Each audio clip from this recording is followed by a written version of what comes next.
یہ بتائیے کہ اب ڈونلڈ ٹرمپ کے دوسری مرتبہ امریکہ کے صدر بننے کے بعد پاکستان کی ریاست کے لیے سب سے بڑا چیلنج کیا ہوگا؟ میرا خیال ہے سب سے بڑا چیلنج تو یہ ہے کہ پاکستان کی اہمیت جو ہے وہ امریکی پرائیورٹیز یا ترجیحات میں شامل نہیں ہے.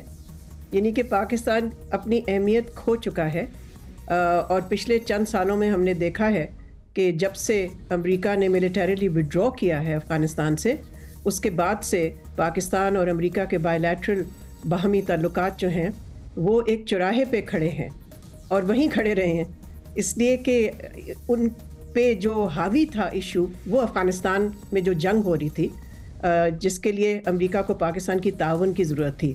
اب میں نہیں سمجھتی کہ کوئی ایسا ایشو ہے، بلکہ امریکہ کی ترجیحات تو آپ کو معلوم ہے حامد، سب سے بڑی پرائیورٹی ان کی ہے ٹو کنٹین چائنا، اور چائنا پاکستان کا اسٹریٹجک پارٹنر ہے.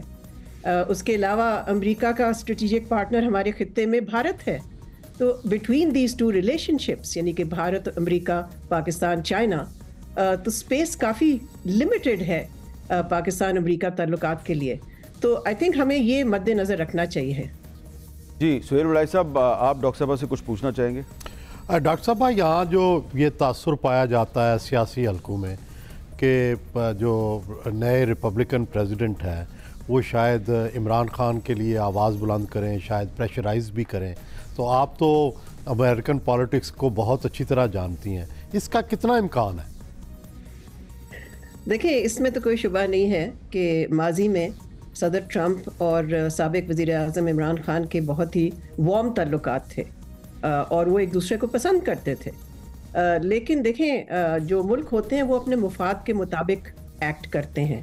تو اگر اس وقت پاکستان کی خاص اہمیت نہیں ہے واشنگٹن کی آئیز میں، تو ہمیں پھر اس کو بھی سامنے رکھنا چاہیے اور پھر اس سوال کا جواب دینا چاہیے.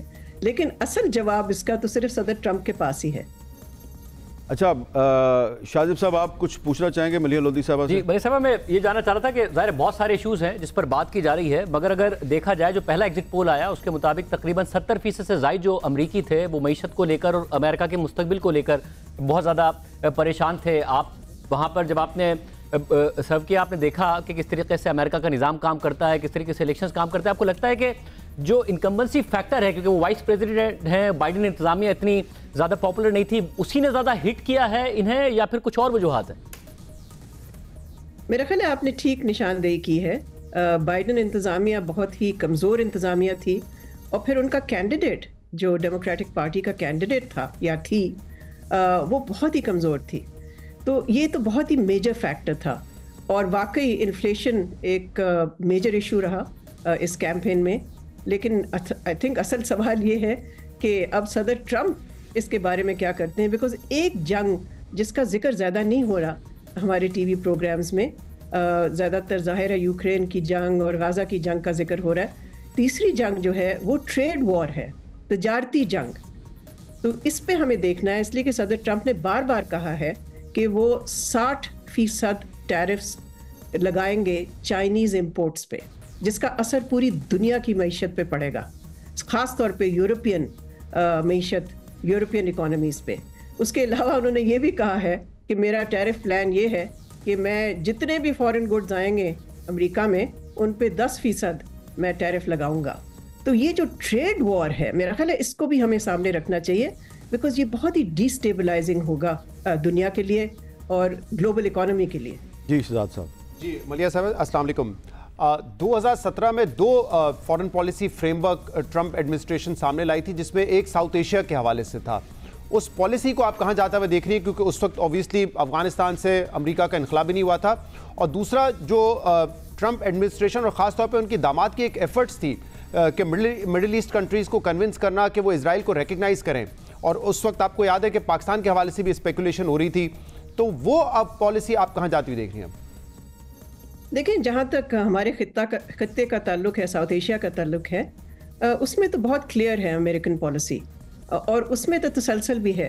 چاہے وہ ٹرمپ ہو، چاہے بائیڈن ہو، چاہے اوباما ہو، سب نے بھارت کو ایک اسٹریٹجک پارٹنر کے طور پہ ایکسیپٹ کیا ہے اور ان کو رول دیا ہے. اور وہ رول آپ کو معلوم ہے کس لیے دیا ہے. وہ رول اس لیے بھی دیا ہے کہ وہ چاہتے ہیں کہ بھارت ایک کاؤنٹر ویٹ کے طور پہ چائنا کے خلاف آئے. مڈل ایسٹ کا جہاں تک تعلق ہے، آپ نے ٹھیک نشاندہی کی شہزاد، کہ یہ ابراہیم اکارڈز جن کو کہتے ہیں، جس پہ کہ ٹرمپ انتظامیہ نے اپنے پہلے ٹرم میں کوشش کی عرب ملکوں کو اسرائیل کے ساتھ تعلقات نارملائز کرانے کے، میرا خیال ہے وہ ایفرٹ ریوائیو کرے گا. لیکن اس کو ریوائیو کرنے کے لیے پہلے تو غزہ کی جنگ بند کرنی پڑے گی، اور یہ ہمیں پھر دیکھنا ہے کہ آیا، میرا اپنا خیال ہے کہ اس کی ٹاپ پرائیورٹی غزہ کی جنگ بند کرنی نہیں ہوگی، وہ ہوگی یوکرین کی جنگ کا خاتمہ کرنا. وہ اس کے لیے زیادہ امپورٹنٹ ہے میری نظر میں. میں غلط بھی ہو سکتی ہوں. اور وہ وہاں چاہے گا کہ وہ فورس کرے، کمپیل کرے یوکرین کو to get into negotiations with Russia, اور اس کو اس چیز کی کوئی پرواہ نہیں ہوگی کہ وہ رشین ٹرمز میں اس کی پیس ایگریمنٹ ہوتی ہے. وہ رشیا کے ساتھ تعلقات کو بھی بہتر کرنا چاہے گا. بہت بہت شکریہ ڈاکٹر ملیحہ لودھی صاحب، ہمارے سے بات کر رہی تھی.